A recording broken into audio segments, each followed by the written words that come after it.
ನಮಸ್ತೆ, welcome to creative study circle. ಇಂದು creative current affairs ಅಲ್ಲಿ 2026 ಏಪ್ರಿಲ್ 4th ವೀಕ್ಗೆ ಸಂಬಂಧಪಟ್ಟಿರ್ತಕ್ಕಂಥ ಮೋಸ್ಟ್ ಇಂಪಾರ್ಟೆಂಟ್ ಕರೆಂಟ್ ಅಫೇರ್ಸ್ಗಳನ್ನ ನಾನು ನಿಮ್ಮ ಜೊತೆ ಇಲ್ಲಿ ಚರ್ಚೆ ಮಾಡ್ತಾ ಇದ್ದೀನಿ.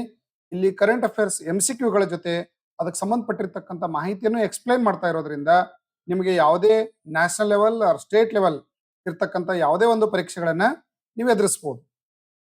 ಇಲ್ಲಿ ನಾವು ಕಲೆಕ್ಟ್ ಮಾಡಿರ್ತಕ್ಕಂಥ ಪ್ರಶ್ನೆಗಳು ನ್ಯಾಷನಲ್ ಲೆವೆಲ್ ವೆಬ್ಸೈಟ್ಗಳಿಂದ ಮತ್ತು ದ ಹಿಂದೂ, ಇಂಡಿಯಾ ಟುಡೇ, ಬೇರೆ ಬೇರೆ ವೆಬ್ಸೈಟ್ಗಳಿಂದ ನಾವು ಇದನ್ನ ಕಲೆಕ್ಟ್ ಮಾಡಿರ್ತಕ್ಕಂಥ ಕ್ವಶನ್ಗಳಾಗಿದ್ದು, ಬಹುತೇಕ ಮುಂಬರ್ತಕ್ಕಂಥ ಎಕ್ಸಾಮ್ಗಳಲ್ಲಿ ಕೇಳುವಂತ ಪ್ರಶ್ನೆಗಳು ಸಹ ಇದೇ ವೆಬ್ಸೈಟ್ಗಳಿಂದ, ಇದೇ ಒಂದು ಆನ್ಲೈನ್ ಕಂಟೆಂಟ್ ಅನ್ನ ಕಲೆಕ್ಟ್ ಮಾಡಿಕೊಂಡು ಕೇಳ್ತಾ ಇರೋದ್ರಿಂದ ನಿಮಗೆ ಸ್ಪರ್ಧಾತ್ಮಕ ಪರೀಕ್ಷೆಗೆ ಕರೆಂಟ್ ಅಫೇರ್ಸ್ ಅನ್ನ ಪ್ರಿಪೇರ್ ಆಗ್ತಕ್ಕಂಥ ಒಂದು ಸಿಸ್ಟಮೆಟಿಕ್ ಆಗಿರ್ತಕ್ಕಂಥ ಪ್ಲಾಟ್ಫಾರ್ಮ್ ಅನ್ನ ಒದಗಿಸಿಕೊಡ್ತಾ ಇದೀವಿ. ಇಲ್ಲಿ ಪ್ರತಿ ವಾರದ ಕರೆಂಟ್ ಅಫೇರ್ಸ್ ಒಂದ್ಸಲ ಅಪ್ಲೋಡ್ ಆಗ್ತದೆ. ಆಮೇಲೆ ಇಡೀ ತಿಂಗಳ ಕರೆಂಟ್ ಅಫೇರ್ಸ್ ಮತ್ತೆ ಇಂಗ್ಲಿಷ್ ಮೀಡಿಯಂ ಮತ್ತು ಕನ್ನಡ ಮೀಡಿಯಂ ವಿಡಿಯೋದಲ್ಲಿ ಮತ್ತೆ ಅದನ್ನು ನಾವು ಎಕ್ಸ್ಪ್ಲೇನ್ ಮಾಡ್ತಾ ಇದ್ದೀವಿ. ಈ ವಾರದ ವಿಡಿಯೋಗಳು ಮತ್ತು ತಿಂಗಳ ವಿಡಿಯೋಗಳನ್ನ ನೀವು ನೋಡ್ತಾ ಇದ್ರೆ ಕರೆಂಟ್ ಅಫೇರ್ಸ್ಗೆ ಬೇರೆ ಏನು ವರಿ ಮಾಡ್ಕೊಳ್ಳೋ ಅವಶ್ಯಕತೆ ಇಲ್ಲ. Complete current affair detail notes PDF ಗಳನ್ನ ನಾವು ನಿಮಗೆ ಶೇರ್ ಮಾಡ್ತಾ ಇದ್ದೀವಿ. ಇಲ್ಲಿ ಪ್ರತಿ ವಾರದ ಸಬ್ಸ್ಕ್ರೈಬರ್ಗಳನ್ನ ಫಾಲೋ ಮಾಡಿದವರನ್ನ ಇಬ್ಬರನ್ನ ಆಯ್ಕೆ ಮಾಡಿ ಅವರಿಗೆ 1 ವರ್ಷದ ಕರೆಂಟ್ ಅಫೇರ್ಸ್ PDF ಅನ್ನ ಉಚಿತವಾಗಿ ಶೇರ್ ಮಾಡ್ತಾ ಇದೀವಿ. ಸೊ ಯಾರು ಮೊದಲ ಬಾರಿಗೆ ನೋಡ್ತಾ ಇದ್ರಿ ಸಬ್ಸ್ಕ್ರೈಬ್ ಮಾಡ್ಕೊಡ್ರಿ, ಬೆಲ್ ಬಟನ್ ಮೇಲೆ ಕ್ಲಿಕ್ ಮಾಡಿ, ಜೊತೆಗೆ ನಮ್ಮ ಇನ್ಸ್ಟಾಗ್ರಾಮ್ ಅನ್ನ ಫಾಲೋ ಮಾಡಿ, ಟೆಲಿಗ್ರಾಮ್ ಲಿಂಕ್ ಅನ್ನು ಹಾಕಿದೀವಿ. ಸೊ ಟೆಲಿಗ್ರಾಮ್ದಲ್ಲಿ ಜಾಯ್ನ್ ಆಗಿ ಪ್ರತಿ ಕ್ಲಾಸಿನ ಅಪ್ಡೇಟ್ ನಾವು ಅಲ್ಲಿ ನಿಮ್ಗೆ ಕೊಡ್ತಾ ಹೋಗ್ತೀವಿ. ಓಕೆ, ಇವತ್ತಿನ ಒಂದು ಕರೆಂಟ್ ಅಫೇರ್ಸ್ ನ ನಾವು ನೋಡ್ತಾ ಹೋಗೋಣ. ಆದ್ಮೇಲೆ ಕ್ರಿಯೇಟಿವ್ ಸ್ಟಡಿ ಸರ್ಕಲ್ ಅಲ್ಲಿ ನಾನು ಮುಖ್ಯವಾಗಿ 25 ಇಯರ್ಸ್ ಇಂದ ಟೀಚ್ ಮಾಡ್ತಾ ಇದ್ದು mental ability, maths, current affairs ಮತ್ತು ಸ್ಟ್ರಾಟಜಿಗೆ ಸಂಬಂಧಪಟ್ಟಿರ್ತಕ್ಕಂಥ ಕ್ಲಾಸ್ ಅನ್ನ ಡಿಸ್ಕಷನ್ ಮಾಡ್ತಿರ್ತೀನಿ.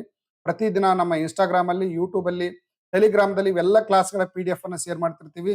ಸೊ ನೀವು ಇದನ್ನು ಫಾಲೋ ಮಾಡಿ ಜಾಯ್ನ್ ಆಗಿ ರೈಲ್ವೆ, SSC, ಬ್ಯಾಂಕಿಂಗ್ ಪ್ರಿಪೇರ್ ಆಗ್ತಕ್ಕಂಥ ವಿದ್ಯಾರ್ಥಿಗಳಿಗೆ ಒಂದು ಏಕೈಕ ಪ್ಲಾಟ್ಫಾರ್ಮ್ ಅದು creative study circle banking academy ವತಿಯಿಂದ ನಡೀತಾ ಇರತಕ್ಕಂಥ ನಮ್ಮ ಯೂಟ್ಯೂಬ್ ಚಾನಲ್ ಅನ್ನು ತಾವು ಫಾಲೋ ಮಾಡಿ.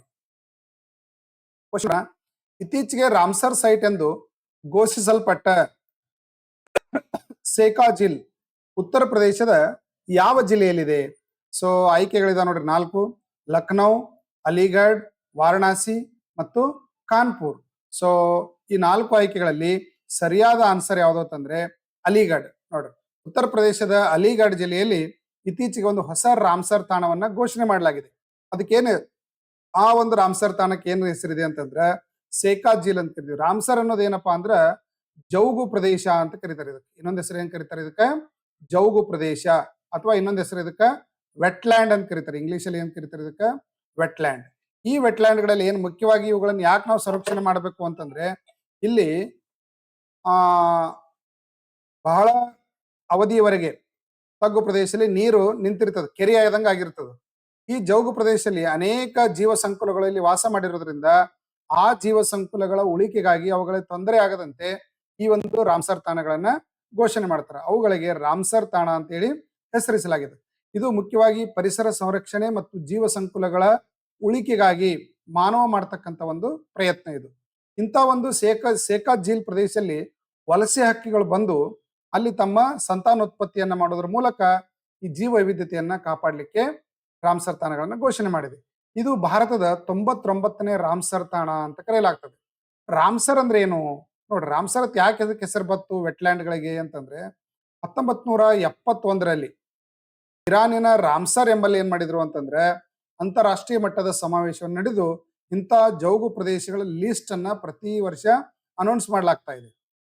ಅಂತ ಅನೌನ್ಸ್ಗೆ ಲಿಸ್ಟೆಡ್ ಆಗಿರ್ತಕ್ಕಂಥ ಜೌಗು ಪ್ರದೇಶಗಳಲ್ಲಿ ಯಾವುದೇ ಮಾನವ ಚಟುವಟಿಕೆಯನ್ನು ನಡೆಸದೆ ಅಲ್ಲಿ ಜೀವ ಸಂಕುಲಗಳ ಅಭಿವೃದ್ಧಿಗೆ, ಸಂತಾನೋತ್ಪತ್ತಿಗೆ ಮತ್ತು ಸ್ವಚ್ಛಂದವಾಗಿ ಬದುಕಲಿಕ್ಕೆ ಅಲ್ಲಿ ವಾತಾವರಣವನ್ನು ಒದಗಿಸಿಕೊಡದೆ ಇದರ ಮುಖ್ಯವಾಗಿರತಕ್ಕಂಥ ಉದ್ದೇಶ. 23 ಏಪ್ರಿಲ್ 2026 ನಡೆದ ವಿಧಾನಸಭೆ ಚುನಾವಣೆ ಮೊದಲ ಹಂತದಲ್ಲಿ 90% ಮತದಾನದೊಂದಿಗೆ ಸ್ವಾತಂತ್ರ್ಯ ನಂತರ ಅತ್ಯಂತ ಹೆಚ್ಚು ಮತದಾನವನ್ನ ದಾಖಲಿಸಿರ್ತಕ್ಕಂಥ ರಾಜ್ಯ ಯಾವುದು?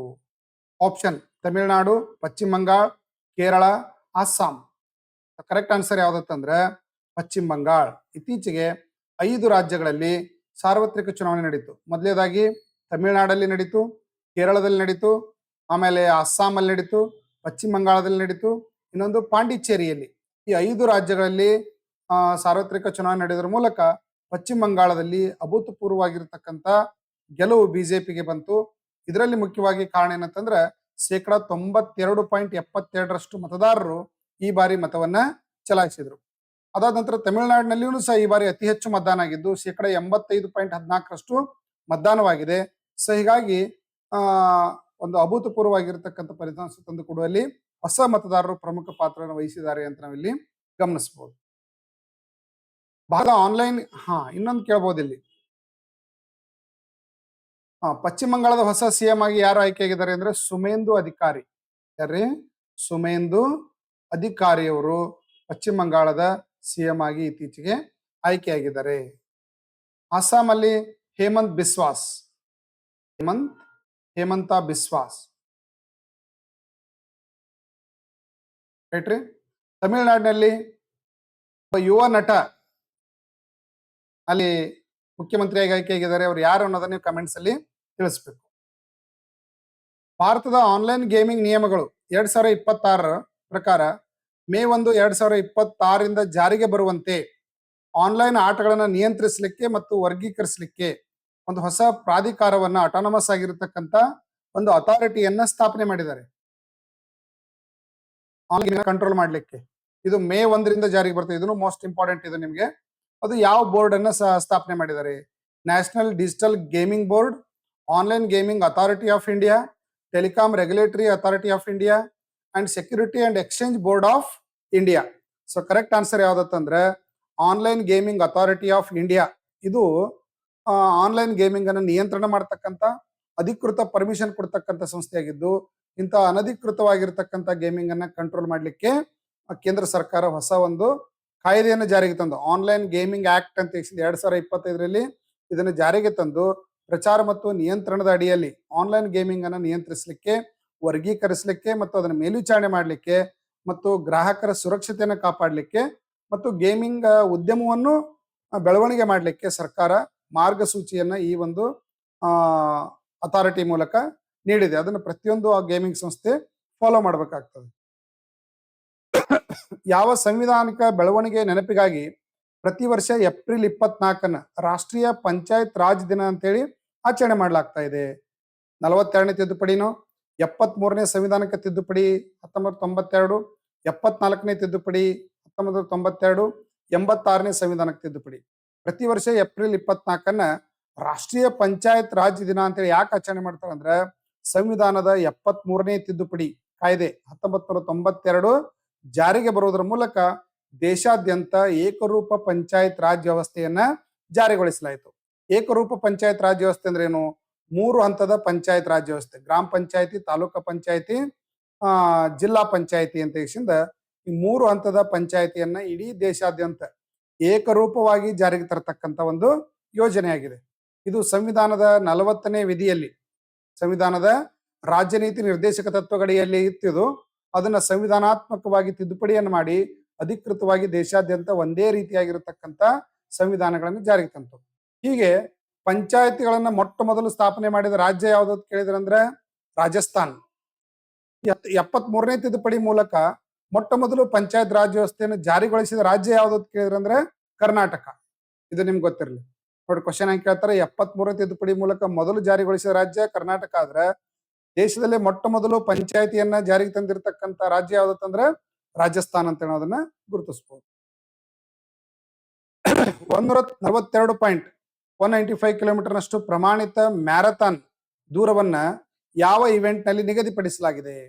ನೋಡ್ರಿ, ಮ್ಯಾರಥಾನ್ ದೂರವನ್ನ 42.195 ಕಿಲೋಮೀಟರ್ನಷ್ಟು ದೂರವನ್ನ ನಿಗದಿಪಡಿಸಲಾಗಿದೆ. ಯಾವ ಮ್ಯಾರಥಾನ್ ನಲ್ಲಿ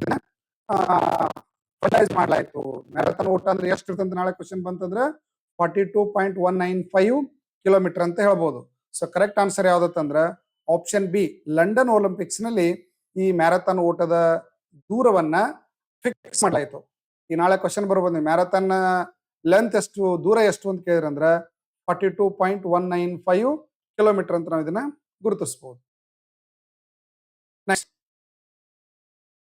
ಮ್ಯಾರಥಾನ್ ಓಟದ ಮೂಲವು ಯಾವ ಐತಿಹಾಸಿಕ ಘಟನೆಗೆ ಸಾಕ್ಷಿಯಾಗಿದೆ? ನೋಡ್ರಿ, ಮ್ಯಾರಥಾನ್ ಓಟವನ್ನ ಯಾವುದರ ನೆನಪಿಗಾಗಿ ಇದನ್ನ ಓಡಲಾಗ್ತದೆ? ಜಗತ್ತಿನ ಬೇರೆ ಬೇರೆ ದೇಶಗಳಲ್ಲೆಲ್ಲ ಮ್ಯಾರಥಾನ್ ಓಟಗಳನ್ನ ಮಾಡಲಾಗ್ತದೆ. ರೋಮ್ ಸಾಮ್ರಾಜ್ಯದ ವಿಸ್ತರಣೆಗಾಗಿನೋ, ಗ್ರೀಕ್ ಮೆಸೆಂಜರ್ ಪಿಡೆಪೆಡಸ್ ಮ್ಯಾರಥಾನ್ ನಿಂದ ಅಥೆನ್ಸ್ಗೆ ಓಡುವ ಒಂದು ಓಟನೋ, ಒಲಿಂಪಿಕ್ ಸ್ಟಾರ್ಚ್ ರಿಲೇ ಸಂಪ್ರದಾಯನೋ, ಸ್ಟಾರ್ಟನ್ ಮಿಲಿಟರಿ ತರಬೇತಿನೋ? ಕರೆಕ್ಟ್ ಆನ್ಸರ್ ಏನಂದ್ರೆ option B, Greek messenger Pheidippides marathon ನಿಂದ ಅಥೆನ್ಸ್ಗೆ ಓಡಿರ್ತಕ್ಕಂಥ ಎರಡು ನಗರಗಳಿವು. ಮ್ಯಾರಥಾನ್ ಟು ಅಥೆನ್ಸ್ ವರೆಗೆ ಓಡಿರ್ತಕ್ಕಂಥ ಆ ಓಟವನ್ನೇ ಇವತ್ತು ಮ್ಯಾರಥಾನ್ ಒಂದು ಓಟ ಅಂತ ಹೇಳೋದನ್ನ ಕರೆಯಲಾಗ್ತದೆ. ಆ ಒಂದು ಐತಿಹಾಸಿಕ ಒಂದು ಇವೆಂಟ್ ಅನ್ನ ದೇಶಾದ್ಯಂತ ಜಗತ್ತಿನಾದ್ಯಂತ ಇದನ್ನ ಸಂಘಟಿಸ್ತಾರೆ. ಆದ್ಮೇಲೆ ನಾನೇ ಬರೆದಿರ್ತಕ್ಕಂಥ ಎರಡು ಪ್ರಮುಖ ಪುಸ್ತಕಗಳಿವು, ಕ್ರಿಯೇಟಿವ್ ಮೆಂಟಲ್ ಎಬಿಲಿಟಿ ಹಾಗೂ ಕ್ರಿಯೇಟಿವ್ ಸಾಮಾನ್ಯ ಗಣಿತ. ಇವೆರಡು ಪುಸ್ತಕಗಳ ವಿಶೇಷತೆ ಏನಂತಂದ್ರೆ 100% ಸಿಲೆಬಸ್ ಒಳಗೊಂಡಿದೆ. ಪ್ರತಿಯೊಂದು ಅಧ್ಯಾಯದ ಮೇಲೆ ವಿಡಿಯೋ QR ಕೋಡ್ಗಳಿದಾವೆ. 5000+ MCQಗಳಿದಾವೆ. ಪ್ರತಿ ಕ್ವಶನ್ಗಳನ್ನು ಡಿಟೇಲ್ ಆಗಿ ಆನ್ಸರ್ ಮಾಡಲಾಗಿದೆ. ಹಾಗೂ ಎಲ್ಲ ಪ್ರತಿ ಟಾಪಿಕ್ ಮೇಲೆ ಪ್ರೀವಿಯಸ್ ಇಯರ್ ಕ್ವಶನ್ಗಳನ್ನ ಸಾಲ್ವ್ ಮಾಡಲಾಗಿದೆ. ಈ ಒಂದು ಪುಸ್ತಕಗಳು ನಾವು ಪ್ರಮುಖ ಬುಕ್ ಸ್ಟಾಲ್ಗೆ ಎಲ್ಲ ಸಪ್ನಾ ಬುಕ್ ಹೌಸ್ಗಳಲ್ಲಿ, ಧಾರವಾಡದ ಎಲ್ಲ ಫೇಮಸ್ ಬುಕ್ ಸ್ಟಾಲ್ಗಳಲ್ಲಿ ಲಭ್ಯವಿದೆ. ಇದರ ಜೊತೆಗೆ ರೈಲ್ವೆ ಗ್ರೂಪ್ ಡಿ NTPC ಬರೀತಕ್ಕಂಥ ವಿದ್ಯಾರ್ಥಿಗಳಿಗೆ 4 ಪುಸ್ತಕಗಳು ಇಂಪಾರ್ಟೆಂಟ್ ಅಲ್ಲಿ. ಒಂದು ಬೌದ್ಧಿಕ ಸಾಮರ್ಥ್ಯ, ಸಾಮಾನ್ಯ ಗಣಿತ, ಸ್ಟ್ಯಾಟಿಕ್ GK 10 ವರ್ಷದ ಕ್ವಶನ್ ಪೇಪರ್ಗಳನ್ನ ಇಲ್ಲಿ ಸಾಲ್ವ್ ಮಾಡಲಾಗಿದೆ. ಆಮೇಲೆ ಜನರಲ್ ಸೈನ್ಸು RRBಗೆ ಬೇಕಾದಂತ ಒನ್ ಲೈನರ್ ನೋಟ್ಸ್ ಆಗಿದೆ ಇದು. ಇವು 4ನ್ನ ಕೇವಲ 850 ರೂಪಾಯಿಗೆ ನಾವು ಕೊಡ್ತಾ ಇದೀವಿ. ಯಾರಿಗೆ ಈ ಪುಸ್ತಕ ಬೇಕು, ಪ್ಯಾಕೇಜ್ ಬೇಕು, ಇವ್ರು ಈ ನಂಬರ್ಗೆ ಫೋನ್ ಪೇ ಮಾಡಿ ಇದೇ ನಂಬರ್ಗೆ ವಾಟ್ಸಪ್ ಮಾಡಿದ್ರೆ ಈ 4 ಪುಸ್ತಕಗಳ ನೇರವಾಗಿ ನಾವು ಅವ್ರಿಗೆ ಕಳಿಸ್ಕೊಡ್ತೀವಿ. ನೆಕ್ಸ್ಟ್ 26 ಏಪ್ರಿಲ್ 2026ರಂದು ಲಂಡನ್ ಮ್ಯಾರಥಾನ್ ನಲ್ಲಿ 2 ಗಂಟೆಗಳ ಒಳಗೆ ಮ್ಯಾರಥಾನ್ ಅನ್ನು ಅಧಿಕೃತವಾಗಿ ಓಡಿದ ಮೊದಲ ಕ್ರೀಡಾಪಟು ಯಾರು? ನೋಡ್ರಿ, ಕೇವಲ 2 ಗಂಟೆಯಲ್ಲಿ ಓಡಿರ್ತಕ್ಕಂಥ ಕ್ರೀಡಾಪಟು. Option Eliud Kipchoge, Kelvin Kiptum, Sebastian Sawe, Jacob Kiplimo. So correct answer ಏನಂತಂದ್ರೆ ಆಪ್ಷನ್ ಸಿ, ಸೆಬಾಸ್ಟಿಯನ್ ಸಾವೆ. ಇವರು ಕೇವಲ 2 ಗಂಟೆಯಲ್ಲಿ ಮ್ಯಾರಥಾನ್ ಅನ್ನ ಓಡಿ ಮುಗಿಸಿರ್ತಕ್ಕಂಥ. 27 ಏಪ್ರಿಲ್ 2026ರಂದು ಭಾರತ ಮತ್ತು ನ್ಯೂಜಿಲೆಂಡ್ ನಡುವೆ ಸಹಿ ಹಾಕಲಾಗಿರ್ತಕ್ಕಂಥ ಮುಕ್ತ ವ್ಯಾಪಾರ ಒಪ್ಪಂದ, ನೋಡ್ರಿ FTA, ಫ್ರೀ ಟ್ರೇಡ್ ಅಗ್ರಿಮೆಂಟ್ ಅಂತ ಹೇಳಿ, ಭಾರತ ರಫ್ತುಗಳಿಗೆ ಯಾವ ಪ್ರಮುಖ ಪ್ರಯೋಜನಗಳನ್ನು ಒದಗಿಸ್ತಾ ಇದೆ? 50% ಸುಂಕ ಕಡಿತ ಆಗಿದೆ, 75% ಸುಂಕ ಕಡಿತ ಆಗಿದೆ, 100% ಕಡಿತ ಆಗಿದೆ, ದೆನ್ ಸುಂಕದಲ್ಲಿ ಯಾವುದೇ ಬದಲಾವಣೆ ಆಗಿಲ್ಲ.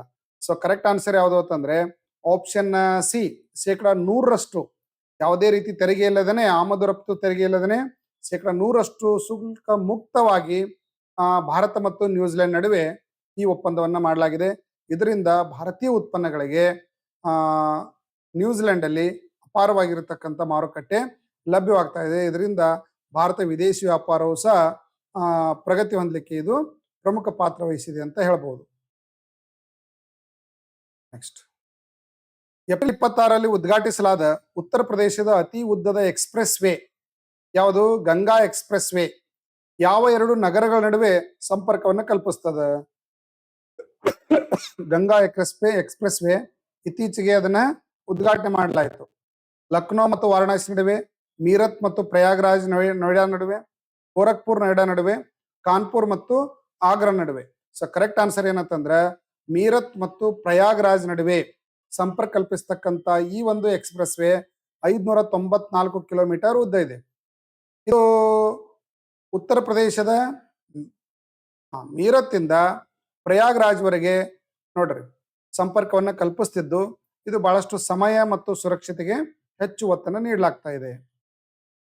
ಏಪ್ರಿಲ್ 2026ರಲ್ಲಿ ಅಂಕಿಅಂಶ ಮತ್ತು ಕಾರ್ಯಕ್ರಮ ಅನುಷ್ಠಾನ ಸಚಿವಾಲಯ ಬಿಡುಗಡೆ ಮಾಡಿದ ಭಾರತದಲ್ಲಿ ಮಹಿಳೆಯರು ಮತ್ತು ಪುರುಷರು 2025 ವರದಿ 2021-22ರಲ್ಲಿ ಜನನ ಸಮಯದಲ್ಲಿ ಲಿಂಗಾನುಪಾತ ಯಾವ ಮಟ್ಟಕ್ಕೆ ಸುಧಾರಣೆಯಾಗಿದೆ ಎಂಬುದನ್ನ ಎತ್ತಿ ತೋರಿಸಿದೆ. ಮತ್ತು ಇತ್ತೀಚೆಗೆ 2020-21ರ ವರದಿ ಪ್ರಕಾರ ಅವಾಗಿರ್ತಕ್ಕಂಥ ಲಿಂಗಾನುಪಾತ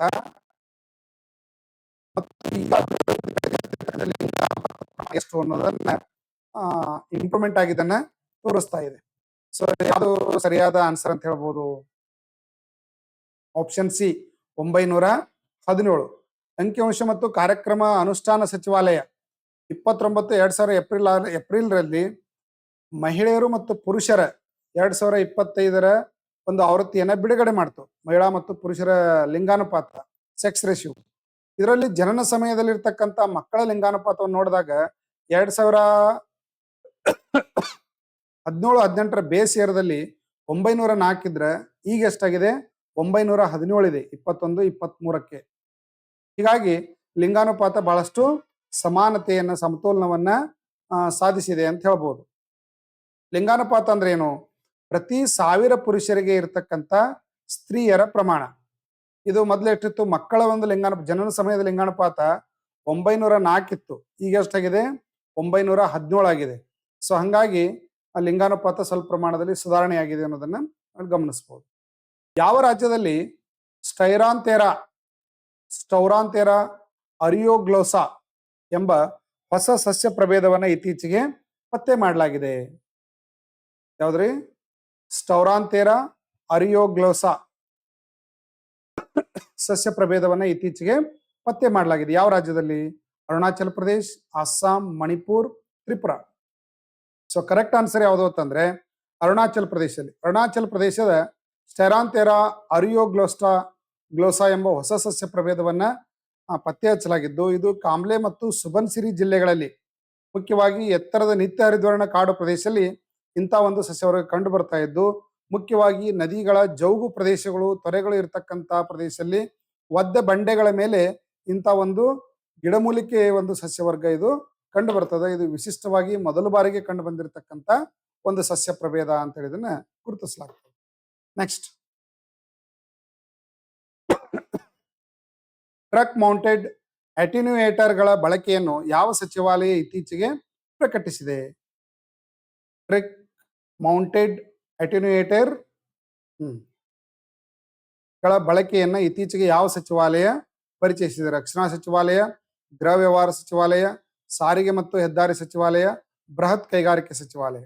ಕರೆಕ್ಟ್ ಆನ್ಸರ್ ಏನಂತಂದ್ರ ಆಪ್ಷನ್ ಸಿ, ರಸ್ತೆ ಸಾರಿಗೆ ಮತ್ತು ಹೆದ್ದಾರಿ ಸಚಿವಾಲಯ ಟ್ರಕ್ ಮೌಂಟೆಡ್ ಅಟೆನ್ಯೂಯೇಟರ್ಸ್ ಅನ್ನ ಪರಿಚಯಿಸಿದ್ದು ಈ ಒಂದು ವಲಯದಲ್ಲಿ ಟ್ರಕ್ಗಳಲ್ಲಿ ಅಳವಡಿಸಲಾಗಿರ್ತಕ್ಕಂಥ ಕ್ರ್ಯಾಶ್ ಹೀರಿಕೊಳ್ಳತಕ್ಕಂಥ ಸುರಕ್ಷತಾ ಸಾಧನವನ್ನ ಇದು ಪರಿಚಯಿಸಿದೆ. ಇದರಿಂದ ಈ ಘರ್ಷಣೆಗಳ ಸಮಯದಲ್ಲಿ ಚಲನ ಶಕ್ತಿಯನ್ನು ಹೀರಿಕೊಳ್ತಕ್ಕಂಥ ಮತ್ತು ಅದರ ಒಂದು ಬಲವನ್ನ ಕಡಿಮೆ ಮಾಡ್ತಕ್ಕಂಥ ಒಂದು ಕೆಲಸವನ್ನ ಈ ಒಂದು ಟೆಕ್ನಾಲಜಿ ವಾಹನಗಳಿಗೆ ಹೆಲ್ಪ್ ಆಗ್ತದ ಅಂತ ಹೇಳ್ಬೋದು. ಇತ್ತೀಚೆಗೆ ಸುದ್ದಿಯಲ್ಲಿ ಕಂಡು ಬಂದ ಆಸ್ಪೆರೋ ಯಾವ ದೇಶದಲ್ಲಿ ಲೇಟ್ ಪ್ರಿಸೆರಾಮಿಕ್ ಸೈಟ್ ಆಗಿದೆ? ನೋಡಿ, ಪ್ರಿಸೆರಾಮಿಕ್ ಸೈಟ್ ಅಂತ ಕರಿತೀವಿ. ಇತ್ತೀಚೆಗೆ ಎಲ್ಲಿ ಕಂಡು ಬಂದದ್ದು ಇದು? ಸೊ ಗ್ರೀಸ್, ಪೆರು, ಚಿಲಿ ಮತ್ತು ಚೀನಾ. ಸೊ ಕರೆಕ್ಟ್ ಆನ್ಸರ್ ಯಾವ್ದಂದ್ರೆ ಪೆರು ದೇಶದಲ್ಲಿ. ನೋಡ್ರಿ, ದಕ್ಷಿಣ ಅಮೆರಿಕಾ ಖಂಡದಲ್ಲಿ ಬರ್ತಕ್ಕಂತ ಒಂದು ದೇಶ ಯಾವ್ದಪ್ಪ ಅಂದ್ರೆ ಪೆರು. ಈ ಪೆರು ದೇಶದಲ್ಲಿ ಪುರಾತತ್ವ ಶಾಸ್ತ್ರಜ್ಞರು ಈ ಅತ್ಯಂತ ಪ್ರಾಚೀನ ಕಾಲದ ಅವಶೇಷಗಳು ಒಳಗೊಂಡಿರ್ತಕ್ಕಂಥ ಒಂದು ಸ್ಥಳವನ್ನ ಗುರುತಿಸಿದ್ದಾರೆ. ಆಸ್ಪೆರೋದಲ್ಲಿ ಆಕಾಶ ವೀಕ್ಷಣಾ ರಚನೆಯನ್ನು ಇಲ್ಲಿ ಕಂಡುಹಿಡಿಯಲಾಗಿದ್ದು, ವೈಜ್ಞಾನಿಕ ಅಭ್ಯಾಸಗಳನ್ನ ಆಗಿನ ಕಾಲದ ಜನ, ನಾಗರಿಕತೆ ಕಾಲದ ಜನನು ಅದು ರೂಢಿಯಲ್ಲಿ ಬೆಳೆಸ್ಕೊಂಡಿದ್ರು ಅನ್ನೋದು ಇದರಿಂದ ನಮ್ಗೆ ಗೊತ್ತಾಗ್ತದ. ಲೇಟ್ ಪ್ರಿ ಸೆರಾಮಿಕ್ ತಾಣ ಅಂತೇಳಿ ಇದನ್ನ ಗುರುತಿಸಲಾಗಿದೆ. ಅಮೆರಿಕದ ಅತ್ಯಂತ ಹಳೆಯ ಪ್ರಾಚೀನ ಅವಶೇಷಗಳಲ್ಲಿ ಇದು ಒಂದು ಅಂತ ಹೇಳ್ಬೋದು. ಪೆಸಿಫಿಕ್ ಮಹಾಸಾಗರ ಹತ್ತಿರ ಇರುವ ಸೂಫೆ ನದಿಯ ಬಳಿ ಈ ಒಂದು ಪೆರು ದೇಶದ ಒಂದು ಸ್ಥಳದಲ್ಲಿ ಇಂಥ ಒಂದು ಪ್ರಾಚೀನ ಕಾಲದ ಅವಶೇಷಗಳಿರ್ತಕ್ಕಂಥ ಸ್ಥಳ ಪತ್ತೆಯಾಗಿದೆ ಅಂತ ಹೇಳ್ಬೋದು. Technology development and investment promotion scheme ಅನ್ನ ಯಾವ ಸಂಸ್ಥೆ ಇತ್ತೀಚೆಗೆ ಪ್ರಾರಂಭಿಸಿದೆ? Technology development and investment promotion scheme ಅನ್ನ ಯಾವ ಒಂದು ಸಂಸ್ಥೆ ಇತ್ತೀಚೆಗೆ ಪ್ರಾರಂಭಿಸಿದೆ? Reserve bank of India, science and technology, ಆಮೇಲೆ ನೀತಿ ಆಯೋಗ, ದೂರಸಂಪರ್ಕ ಇಲಾಖೆ. ಸೊ ಕರೆಕ್ಟ್ ಆನ್ಸರ್ ಯಾವ್ದಂದ್ರೆ ದೂರಸಂಪರ್ಕ ಇಲಾಖೆ. ಕೇಂದ್ರ ಸಂವಹನ ಮತ್ತು ಪ್ರದೇಶಾಭಿವೃದ್ಧಿ ಸಚಿವ ಜ್ಯೋತಿರಾದಿತ್ಯ ಸಿಂಧ್ಯಾ ಅವರು ಈ ಒಂದು ಇನ್ನೋವೇಟಿವ್ ಆಗಿರ್ತಕ್ಕಂಥ ಕಾರ್ಯಕ್ರಮವನ್ನು ಸ್ಟಾರ್ಟ್ ಮಾಡಿದ್ದು. ಇದರಿಂದ ದೂರ ಸಂಪರ್ಕ ಕ್ಷೇತ್ರದಲ್ಲಿ ಆಗ್ತಕ್ಕಂಥ ಬದಲಾವಣೆಗಳನ್ನ ಇದು ಪೂರಕವಾಗಿರ್ತಕ್ಕಂಥ ಒಂದು ಸ್ಕೀಮ್ ಅಂತ ಹೇಳಿದನ್ನ ಗುರುತಿಸಬಹುದು. ನೋಡ್ರಿ, NARIT AI ಅನ್ನ ಯಾವ ರಾಜ್ಯ ಪೊಲೀಸರು ಇತ್ತೀಚೆಗೆ ನರಿತ್ AI ಇತ್ತೀಚೆಗೆ ಯಾವ ರಾಜ್ಯ ಪೊಲೀಸರು ಇದನ್ನ ಪ್ರಾರಂಭಿಸಿದ್ದಾರೆ? ಗುಜರಾತ್, ರಾಜಸ್ಥಾನ್, ಮಹಾರಾಷ್ಟ್ರ, ಕರ್ನಾಟಕ. ಕರೆಕ್ಟ್ ಆನ್ಸರ್ ಯಾವ್ದಂದ್ರೆ ನೋಡಿ, ಗುಜರಾತ್ ರಾಜ್ಯದಲ್ಲಿ narcotics analysis and retrieval augmented generation based investigation tool ಅಂತ ನಾವು ಇದನ್ನ ಕರಿತೀವಿ.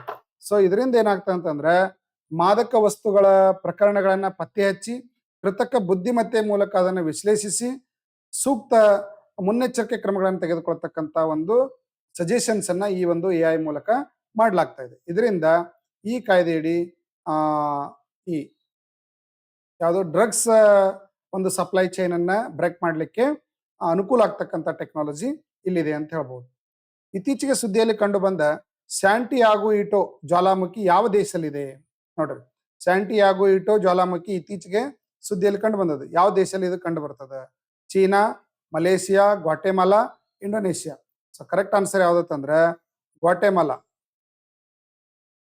ನೋಡ್ರಿ, ಸ್ಯಾಂಟಿಯಾಗೋ ಜ್ವಾಲಾಮುಖಿ ಪಶ್ಚಿಮ ಗ್ವಾಟೆಮಾಲಾದ ಕ್ವೆಟ್ಟಾಲ್ಟೆನಾಂಗೋ ನಗರದ ಬಳಿ ಕಂಡು ಬಂದಿರತಕ್ಕಂಥ ಸಕ್ರಿಯ ಜ್ವಾಲಾಮುಖಿ, ಆಕ್ಟಿವ್ ಜ್ವಾಲಾಮುಖಿ ಅಂತ ಇದು ಕರಿತೀವಿ.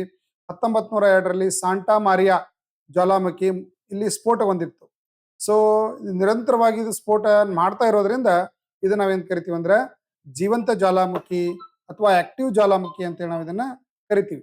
ಆಗಾಗ ಇದು ಬೂದಿ ಮತ್ತು ಹೊಗೆಯನ್ನ ಹೊರಸೂಸ್ತಾ ಇರೋದ್ರಿಂದ ನಿರಂತರ ಚಟುವಟಿಕೆಯಲ್ಲಿ ಇರ್ತಕ್ಕಂಥ ಜ್ವಾಲಾಮುಖಿ ಅಂತ ಹೇಳಿ ಇದನ್ನ ಗುರುತಿಸಲಾಗ್ತದೆ.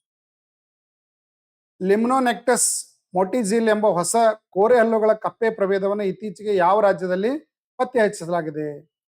ಸೊ ಕರೆಕ್ಟ್ ಆನ್ಸರ್ ಏನಂದ್ರೆ ಭಾರತೀಯ ವಿಜ್ಞಾನಿಗಳು ಅರುಣಾಚಲ ಪ್ರದೇಶದ ನಾಮ್ದಾಪ್ ಹುಲಿ ಮೀಸಲು ಪ್ರದೇಶದಲ್ಲಿ ಈ ಹೊಸ ಜಾತಿಯ ಕೋರೆ ಹಲ್ಲಿನ ಕಪ್ಪೆಯನ್ನ ಕಂಡು ಹಿಡಿದಿದ್ದು, ಇದು ಈಶಾನ್ಯ ಭಾರತದ ಜೀವ ವೈವಿಧ್ಯತೆಯಲ್ಲಿ ಹೊಸದಾಗಿ ಕಂಡು ಬಂದಿರತಕ್ಕಂಥ ಜೀವಸಂಕುಲ ಅಂತ ಹೇಳಿದನ್ನ ಕರಿಬಹುದು. ಕ್ಯೂರಿಯಾಸಿಟಿ ರೋವರ್ ಮಿಷನ್ ಅನ್ನ ಯಾವ ಬಾಹ್ಯಾಕಾಶ ಸಂಸ್ಥೆ ಇತ್ತೀಚೆಗೆ ಪ್ರಾರಂಭಿಸಿತು?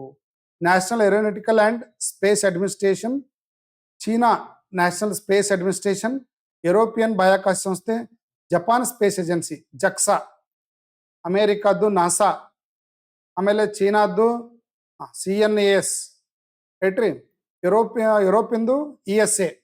ಸೊ ಇಲ್ಲಿ ನಾಸಾದವರು ಇತ್ತೀಚೆಗೆ ಈ ಒಂದು ಕ್ಯೂರಿಯಾಸಿಟಿ ರೋವರ್ ಮಿಷನ್ ಅನ್ನ ಪ್ರಾರಂಭಿಸಿದ್ದಾರೆ. ಇದರ ಅಡಿಯಲ್ಲಿ ನೋಡ್ರಿ, ಸಾವಯವ ಅಣುಗಳ ಅಂದ್ರೆ ಮಂಗಳ ಗ್ರಹದಲ್ಲಿ ಇರ್ತಕ್ಕಂಥ ಸಾವಯವ ಅಣುಗಳನ್ನು ಕುರಿತು ಪತ್ತೆ ಹಚ್ಚಿ ಅದನ್ನ ಅಧ್ಯಯನ ಮಾಡ್ತಕ್ಕಂಥ ಒಂದು ಪ್ರಯತ್ನ ಇಲ್ಲಿ ನಡೀತಾ ಇದೆ. ಈ ಗ್ರಹದ ಹಿಂದಿನ ವಾಸಯೋಗ್ಯತೆಯ ಬಗ್ಗೆ ಪುರಾವೆಗಳನ್ನ ಇದು ಬಲಪಡಿಸಿದೆ. ಅಂದ್ರೆ ಹಿಂದೆ ಜೀವಿಗಳಲ್ಲಿ ವಾಸವಿದ್ರು ಅಂತಕ್ಕಂಥ ಅವಶೇಷಗಳಲ್ಲಿ ಕಂಡು ಬಂದಿದ್ದಾವೆ. ಜೀವ ಸಂಕುಲಕ್ಕೆ ಪೂರಕವಾಗಿರ್ತಕ್ಕಂಥ ವಾತಾವರಣ ಅಲ್ಲಿ ಕಂಡು ಬಂದಿದೆ. ಸೊ ಹಾಗಾಗಿ ಈ ಕ್ಯೂರಿಯಾಸಿಟಿ ಒಂದು ರೋವರ್ ಮಿಷನ್ ಅನ್ನ ಯಾರು ಪ್ರಾರಂಭಿಸಿದ್ರು ಅಂತ ನಾಳೆ ಕ್ವಶನ್ ಬಂತು ಅಂದ್ರೆ ಅಮೆರಿಕಾದ ಬಾಹ್ಯಾಕಾಶ ಸಂಸ್ಥೆ ನಾಸಾ ಇದನ್ನ ಸ್ಟಾರ್ಟ್ ಮಾಡಿದ್ದು ಅಂತ ಹೇಳ್ಬೋದು. ಇತ್ತೀಚೆಗೆ ಸುದ್ದಿಯಲ್ಲಿ ಕಂಡು ಬಂದ ಲೋವರ್ ಲೇಕ್ ಛೋಟಾ ತಲಾಬ್ ಯಾವ ನಗರದಲ್ಲಿ ಕಂಡು ಬಂದಿದೆ? ಭೂಪಾಲ್, ಚೆನ್ನೈ, ಮುಂಬೈ, ಹೈದರಾಬಾದ್.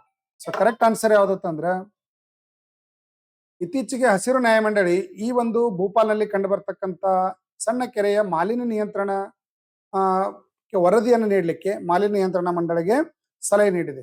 ಈ ಒಂದು ಛೋಟಾ ತಲಾಬ್ ಭೂಪಾಲ್ನಲ್ಲಿ ಮಾನವ ನಿರ್ಮಿತವಾಗಿರ್ತಕ್ಕಂಥ ಕೆರೆ ಅಂತ ನಾವು ಇದನ್ನು ಕರಿತೀವಿ. 1794ರಲ್ಲಿ ಆಗಿನ ನವಾಬನಾಗಿರ್ತಕ್ಕಂಥ ನವಾಬ್ ಹಯಾತ್ ಮೊಹಮ್ಮದ್ ಖಾನ್ ಅವರು ಈ ಒಂದು ತಲಾಬನ್ನ ನಿರ್ಮಾಣ ಮಾಡಿದ್ರು ಅಂತ ಹೇಳ್ಬೋದು. ಪ್ರತಿ ವರ್ಷ ಯಾವ ದಿನದಂದು ಅಂತಾರಾಷ್ಟ್ರೀಯ ಬೀಜ ದಿನ ಅಂತ ಹೇಳಿ ಆಚರಣೆ ಮಾಡಲಾಗ್ತಾ ಇದೆ? ಸೊ ಏಪ್ರಿಲ್ 24, 25, 26 ಮತ್ತು 27. ಸೊ ಕರೆಕ್ಟ್ ಆನ್ಸರ್ ಯಾವ್ದಂದ್ರೆ ಪ್ರತಿ ವರ್ಷ ಬೀಜ ದಿನ ಅಂತ ಆಚರಣೆ ಮಾಡಲಾಗ್ತಾ ಇದ್ದು, ಬೀಜ ಸಾರ್ವಭೌಮತೆ, ಜೀವ ವೈವಿಧ್ಯತೆ ಸಂರಕ್ಷಣೆ, ರೈತರ ಹಕ್ಕುಗಳನ್ನು ಉತ್ತೇಜಿಸಲಿಕ್ಕೆ ಪ್ರತಿ ವರ್ಷ ಏಪ್ರಿಲ್ 26 ಅಂತಾರಾಷ್ಟ್ರೀಯ ಬೀಜ ದಿನ ಅಂತ ಹೇಳಿ ಇದನ್ನ ಆಚರಣೆ ಮಾಡಲಾಗುತ್ತದೆ.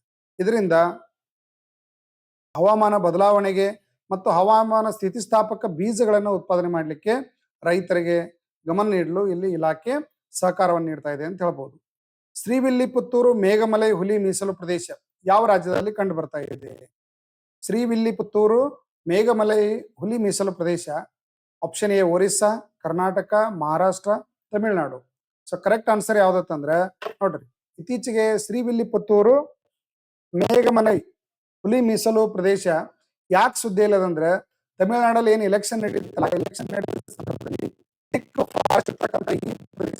ಕೇವಲ 5 ಬುಡಕಟ್ಟು ಜನಾಂಗದ ಮತದಾರರು. ಹಾಗೆ ಅಂತ ಬುಡಕಟ್ಟು ಪ್ರದೇಶದಲ್ಲಿ ಚುನಾವಣಾ ಆಯೋಗ ಸಿಬ್ಬಂದಿಯನ್ನ ಕಳಿಸಿ ಅಲ್ಲಿ ಮತದಾನ ಕೇಂದ್ರವನ್ನ ಸ್ಟಾರ್ಟ್ ಮಾಡಿ ಅಲ್ಲಿ ಮತ ಚಲಾಯಿಸುವಂತೆ ನೋಡ್ಕೊಳ್ತು. ಹೀಗಾಗಿ ಇದು ಬಹಳಷ್ಟು ಸುದ್ದಿಯಲ್ಲಿ ದೇಶದ ಗಮನವನ್ನು ಸೆಳೆದಿರತಕ್ಕಂತ ಒಂದು ಚುನಾವಣಾ ಆಯೋಗದ ಕಾರ್ಯ ಅಂತ ಹೇಳಿ ಕರಿತೀವಿ. ಇದು ಪಶ್ಚಿಮ ಘಟ್ಟಗಳ ಸೂಕ್ಷ್ಮ ಪ್ರದೇಶದಲ್ಲಿ ಇಂಥ ಒಂದು ಅಭಯಾರಣ್ಯ ಇದೆ. ಈ ಅಭಯಾರಣ್ಯ ಮೇಘಮಲೈ ಅಭಯಾರಣ್ಯ ಮತ್ತು ಅಳಿಲು ಅಭಯಾರಣ್ಯ ಇವೆರಡನ್ನ ಸೇರಿಸಿ ಶ್ರೀವಿಲ್ಲಿಪುತ್ತೂರು ಮೇಘಮಲೈ ಹುಲಿ ಅಭಯಾರಣ್ಯ ಅಂತ ಇದನ್ನ ಘೋಷಣೆ ಮಾಡಲಾಗಿದೆ. ಅಪರೂಪದ ಸಮುದ್ರ ಸ್ಲಗ್ ಡಿಸ್ಕೋಡೋರಿಕ್ ಸೆಬಿಯೆನ್ಸಿಸ್ ಅನ್ನ ಭಾರತದಲ್ಲಿ ಮೊದಲ ಬಾರಿಗೆ ಯಾವ ಸ್ಥಳದಲ್ಲಿ ದಾಖಲಿಸಲಾಗಿದೆ? ಮುಂಬೈ, ಚೆನ್ನೈ, ಹೈದರಾಬಾದ್, ಬೆಂಗಳೂರು. ನೋಡ್ರಿ, ಸಮುದ್ರ ಸ್ಲಗ್ ಡೋರಿಡ್ ಸೆಬಿಯೆನ್ಸಿಸ್ ಅನ್ನ ಭಾರತದ ಯಾವ ಸ್ಥಳದಲ್ಲಿ ದಾಖಲಿಸಲಾಗಿದೆ? ಸೊ ಅಪರೂಪದ ಸಮುದ್ರ ಸ್ಲಗ್ ಡಿಸ್ಕೋಡೋರಿಸ್ ಸೆಬಿಯೆನ್ಸಿಸ್ ಅನ್ನ ಭಾರತದಲ್ಲಿ ಮೊದಲ ಬಾರಿಗೆ ಮುಂಬೈನ ಹಾಜಿ ಅಲಿ ದರ್ಗಾದ ಹತ್ರ ಇಂಥ ಒಂದು ಸಂಕುಲ ಅಲ್ಲಿ ಕಂಡು ಬಂದಿದೆ ಅಂತ ಹೇಳ್ಬೋದು. ನ್ಯೂಡಿ ಬ್ರಾಂಚ್ ಎಂದು ಕರೆಯಲ್ಪಡುವ ಸಮುದ್ರ ಸ್ಲಗ್ಗಳು ಆಳವಿಲ್ಲದ ನೀರಿನಿಂದ ಆಳವಾದ ಸಮುದ್ರಕ್ಕೆ ಕಂಡುಬರುವ ಮೃದುವಾದ ದೇಹದ ಸಮುದ್ರ ಗ್ಯಾಸ್ಟ್ರೋಪಾಡ್ಗಳಾಗಿವೆ ಅಂತ ಇದನ್ನ ಕರೆಯಲಾಗ್ತದೆ. ಅಂದ್ರೆ ಸಮುದ್ರದಲ್ಲಿ ಕಂಡು ಬರತಕ್ಕಂತ ಇದೊಂದು ಜೀವ ಸಂಕುಲ. ಇದನ್ನ ಹೆಚ್ಚಾಗಿ ಎಲ್ಲಿ ಪತ್ತೆ ಹಚ್ಚಿದೆ ಅಂದ್ರೆ ಮುಂಬೈ ಹತ್ತಲ್ಲಿ ಇರತಕ್ಕಂತ ಹಾಜಿ ಅಲಿ ಹತ್ರ ಇದನ್ನ ದಾಖಲಿಸಲಾಗಿದೆ. ಸೇರಿಯಂ ಮೆಗ್ನೀಸಿಯಂ ಚೈನ್ ಸೈಟ್ ಎಂಬ ಹೊಸ ಚಂದ್ರನ ಖನಿಜವನ್ನ ಇತ್ತೀಚೆಗೆ ಕಂಡು ಹಿಡಿದಿರತಕ್ಕಂಥ ದೇಶ ಯಾವುದು? ಇಂಡೋನೇಷಿಯಾ, ಫ್ರಾನ್ಸ್, ಭಾರತ ಮತ್ತು ಚೀನಾ. ಸೇರಿಯಂ ಮೆಗ್ನೀಸಿಯಂ ಚೈನ್ ಸೈಟ್ ಎಂಬ ಹೊಸ ಸೂಕ್ಷ್ಮ ಖನಿಜವನ್ನ ಪತ್ತೆ ಹಚ್ಚಿರತಕ್ಕಂಥ ದೇಶ ಚೀನಾ. ಚೀನಾ ಈ ಖನಿಜವನ್ನ ಪತ್ತೆ ಹಚ್ಚಿದೆ ಅಂತೇಳಿ ಘೋಷಣೆ ಮಾಡಿದೆ. ಇದರಿಂದ ಚಂದ್ರನ ವಸ್ತುಗಳು ಅಂದ್ರೆ ಭೂಮಿಯ ಹೊರಗೆ ಇರತಕ್ಕಂಥ ಚಂದ್ರನ ಒಂದು ವಸ್ತುಗಳನ್ನ ಪತ್ತೆ ಹಚ್ಚಿ ಈ ಒಂದು ಉಲ್ಕೆಯಲ್ಲಿ ಬಂದಿರತಕ್ಕಂಥ ಚಂದ್ರನ ಖನಿಜವನ್ನು ಗುರುತಿಸಲಾಗಿದೆ. ಇದು ಎಷ್ಟಿದೆ ಅಂತಂದ್ರೆ ಕೇವಲ 44 ಗ್ರಾಂ ತೂಕದ ಸಣ್ಣ ಗೋಳಾಕಾರದ ಒಂದು ಬಂಡೆಯಾಗಿದ್ದು ಇದು ಗಾಢವಾದ ಕರಗಿದ ಹೊರಪದರನ್ನು ಇದು ಒಳಗೊಂಡಿದೆ. ಇದನ್ನ ಅಧ್ಯಯನವನ್ನು ಚೀನಾ ಈಗ ಮಾಡ್ತಾ ಇದೆ ಅಂತ ಹೇಳ್ಬೋದು. ವಿಶ್ವ ಬೌದ್ಧಿಕ ಆಸ್ತಿ ದಿನವನ್ನ ವಾಸ್ತವಿಕವಾಗಿ ಪ್ರತಿ ವರ್ಷ ಯಾವ ದಿನದಂದು ಆಚರಣೆ ಮಾಡುತ್ತಾರೆ? ಇಂಟೆಲೆಕ್ಚುಯಲ್ ಪ್ರಾಪರ್ಟಿ ಡೇ ಅಂತ ಹೇಳ್ತಾರೆ. Intellectual property day correct answer ಯಾವ್ದಂದ್ರೆ ನೋಡ್ರಿ, ಏಪ್ರಿಲ್ 26 ಪ್ರತಿ ವರ್ಷ ಇಂಟೆಲೆಕ್ಚುಯಲ್ ಪ್ರಾಪರ್ಟಿ ಡೇ ಅಂತ ಆಚರಣೆ ಮಾಡಲಾಗಿದ್ದು ಇದರಿಂದ ಪೇಟೆಂಟ್ಗಳನ್ನು ಪಡಿಲಿಕ್ಕೆ, ಹಕ್ಕು ಸ್ವಾಮ್ಯ, ಟ್ರೇಡ್ ಮಾರ್ಕು, ಇದೇನ್ ವಿನ್ಯಾಸಗಳ ನಾವೀನ್ಯತೆ, ಯಾರು ಸೃಜನಶೀಲತೆಯನ್ನು ಒಳಗೊಂಡಿರ್ತಾರ ಅವರಿಗೆ ಕಾಪಿರೈಟ್ ಸಿಗ್ತದೆ. ಅಂತ ಕಾಪಿರೈಟ್ ಅನ್ನ ಕೊಡ್ತಕ್ಕಂಥ ದಿನ ಯಾವ್ದಂದ್ರೆ ಏಪ್ರಿಲ್ 26 ಅದನ್ನ ಬೌದ್ಧಿಕ ಆಸ್ತಿ ಹಕ್ಕು ದಿನ ಅಂತ ಹೇಳೋದನ್ನ ಆಚರಣೆ ಮಾಡ್ಲಾಗ್ತದ. ರೈಟ್ರಿ. ಈ ಬಾರಿ ಧ್ಯೇಯ ವಾಕ್ಯ ಏನದ ಅಂದ್ರೆ IP ಮತ್ತು ಕ್ರೀಡೆ ಸಿದ್ಧ, ಹೊಂದಿಸಿ ಮತ್ತು ನಾವೀನ್ಯಗೊಳಿಸಿ ಅಂತಕ್ಕಂಥ ಧ್ಯೇಯ ವಾಕ್ಯವನ್ನ ಥೀಮ್ ಅನ್ನ ಇದು ಈ ಬಾರಿ ಒಳಗೊಂಡಿದೆ ಅಂತ ಹೇಳ್ಬೋದು. ತ್ರಿಶೂರ್ ಪೋರಂ ಹಬ್ಬವನ್ನ ಮುಖ್ಯವಾಗಿ ಯಾವ ರಾಜ್ಯದಲ್ಲಿ ಆಚರಣೆ ಮಾಡಲಾಗ್ತಾ ಇದೆ? ತ್ರಿಶೂರ್ ಪೋರಂ ಅಂತಕ್ಕಂಥ ಒಂದು ಹಬ್ಬ ಕೇರಳದಲ್ಲಿ ಇದನ್ನ ಏನ್ ಮಾಡ್ತಾರೆ, ಆಚರಣೆ ಮಾಡ್ಲಾಗ್ತಾ ಇದೆ ಅಂತ ಹೇಳ್ಬೋದು. ಎಲ್ಲಿದ್ರು ಕೇರಳದಲ್ಲಿ ಆಚರಣೆ ಮಾಡ್ತಾರೆ. ತ್ರಿಶೂರ್ ಪೂರಂ ಅಂತಕ್ಕಂಥದ್ದು ಇದು ಏಪ್ರಿಲ್ ಮೇ ತಿಂಗಳಲ್ಲಿ, ಪ್ರತಿ ವರ್ಷ ಏಪ್ರಿಲ್ ಮೇ ತಿಂಗಳಲ್ಲಿ ತೆಕ್ಕಿಂಕಾಡು ಮೈದಾನಂನಲ್ಲಿರುವ ವಡಕ್ಕುನಾಥನ್ ದೇವಾಲಯದಲ್ಲಿ ಇದನ್ನ ನಡೆಸ್ತಾರೆ. ಸುಮಾರು 200 ವರ್ಷಗಳ ಹಿಂದೆ ರಾಮವರ್ಮ ಸಕ್ತಾನ್ ತೆಂಪುರಾನ್ ಎಂಬ ರಾಜನು ಈ ಒಂದು ಹಬ್ಬವನ್ನ ಆಚರಣೆ ಸ್ಟಾರ್ಟ್ ಮಾಡಿದ್ದು. ಎಲ್ಲಾ ಹಬ್ಬಗಳ ತಾಯಿ ಅಂತ ಹೇಳಿದನ್ನ ಕರೆಯಲಾಗ್ತದೆ.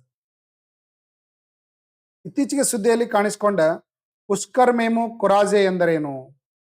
ನೋಡ್ರಿ, ಪುಷ್ಕರ್ ಮೇಮು ಕುರಾಜೆ ಅಂತಕ್ಕಂಥದ್ದು ಇತ್ತೀಚೆಗೆ ಪತ್ತೆ ಆಯಿತು. ಹೊಸದಾಗಿ ಪತ್ತೆಯಾದ ಬ್ಯಾಕ್ಟೀರಿಯಾ ಪ್ರಭೇದನೋ, ಅಕ್ರಮಕಾರಿ ಕಳೆನೋ, ಅಪರೂಪದ ಔಷಧಿ ಸಸ್ಯನೋ, ಹೊಸದಾಗಿ ಪತ್ತೆಯಾದ ಮೀನು ಪ್ರಭೇದವು? ಸೊ ಕರೆಕ್ಟ್ ಆನ್ಸರ್ ಏನಂತಂದ್ರೆ ಸೈಕೋ ಬ್ಯಾಕ್ಟೀರಿಯಾದ ಹೊಸದಾಗಿ ಪತ್ತೆಯಾದ ಪ್ರಭೇದ ಅಂತ ಕರಿತೀವಿ. ರಾಜಸ್ಥಾನದ ಕೇಂದ್ರೀಯ ವಿಶ್ವವಿದ್ಯಾಲಯ ಪುಷ್ಕರ ಸರೋವರದಲ್ಲಿ ಈ ಒಂದು ಬ್ಯಾಕ್ಟೀರಿಯಾ ಪ್ರಭೇದವನ್ನ ಪತ್ತೆ ಹಚ್ಚಿದ್ರಿಂದಾಗಿ ಇದಕ್ಕೆ ಪುಷ್ಕರ್ ಮೇವಾ ಕುರಾಜೆ ಎಂಬ ಹೊಸ ಹೆಸರನ್ನು ಇದಕ್ಕೆ ಇಡಲಾಗಿದೆ ಅಂತ ಹೇಳ್ಬೋದು. ಸಹಯೋಗ್ ಪೋರ್ಟಲ್ಗೆ ನೋಡಲ್ ಪ್ರಾಧಿಕಾರ ಯಾರಾಗಿರ್ತಾರೆ? ಸಹಯೋಗ್ ಪೋರ್ಟಲ್ ಏನ್ ಮಾಡ್ತದೆ ನೋಡ್ರಿ, ವಿದ್ಯುನ್ಮಾನ ಮತ್ತು ಮಾಹಿತಿ ತಂತ್ರಾಲಯ ಸಚಿವಾಲಯ, ಗೃಹ ವ್ಯವಹಾರ ಸಚಿವಾಲಯ, ಕಾನೂನು ಮತ್ತು ನ್ಯಾಯ ಸಚಿವಾಲಯ, ರಕ್ಷಣಾ ಸಚಿವಾಲಯ. ಸೊ ಕರೆಕ್ಟ್ ಆನ್ಸರ್ ಏನಂತಂದ್ರೆ ಕಳ್ಳ ಸಾಗಾಣಿಕೆ ಮತ್ತು ರಾಷ್ಟ್ರೀಯ ಭದ್ರತೆಗೆ ಸಂಬಂಧಿಸಿದ ಪ್ರಕರಣಗಳು ಏನಾದ್ರೂ ಕಂಡು ಬಂದ್ರೆ ಎಕ್ಸ್ ಕಾರ್ಪ್ ಸಹಯೋಗ್ ಪೋರ್ಟಲ್ ನಲ್ಲೇ ಇದನ್ನು ಸೇರಿಸಬೇಕು ಅಂತ ಹೇಳಿಂದ ಗೃಹ ಇಲಾಖೆ ಹೇಳಿತ್ತು. ಈ ಕುರಿತು ವಿವರ ಮಾಹಿತಿಯನ್ನು ನೀಡಲಿಕ್ಕೆ ಹೈಕೋರ್ಟ್ ಕೇಂದ್ರ ಸರ್ಕಾರಕ್ಕೆ ಕೇಳಿದೆ. 2024ರಲ್ಲಿ ಪ್ರಾರಂಭವಾಗಿರ್ತಕ್ಕಂಥ ಈ ಪೋರ್ಟಲ್ ಅಂತರ್ಜಾಲದಲ್ಲಿ ನಡೆದಿರ್ತಕ್ಕಂಥ ಆಕ್ರಮಣಗಳನ್ನ ಪರಸ್ಪರ ವಿನಿಮಯ ಮಾಡಿಕೊಂಡು ತ್ವರಿತವಾಗಿ ಅದನ್ನ ಪತ್ತೆ ಹಚ್ಚಲಿಕ್ಕೆ ಮತ್ತು ಅಕ್ರಮ ವಿಷಯವನ್ನ ಅಂತರ್ಜಾಲದಿಂದ ತೆಗೆದುಹಾಕ್ತಕ್ಕಂಥ ಆನ್ಲೈನ್ ಒಂದು ಫ್ರಾಡ್ ಮಾಡ್ತಕ್ಕಂಥದ್ದನ್ನ ಪತ್ತೆ ಹಚ್ಚಿ ತೆಗೆದುಹಾಕುವಂತ ಒಂದು ಕೆಲಸವನ್ನ ಇದು ಇಲಾಖೆ ಈ ಒಂದು ಪೋರ್ಟಲ್ ಅಲ್ಲಿ ಮಾಡಲಾಗ್ತಾ ಇದೆ ಅಂತ ಹೇಳ್ಬಹುದು.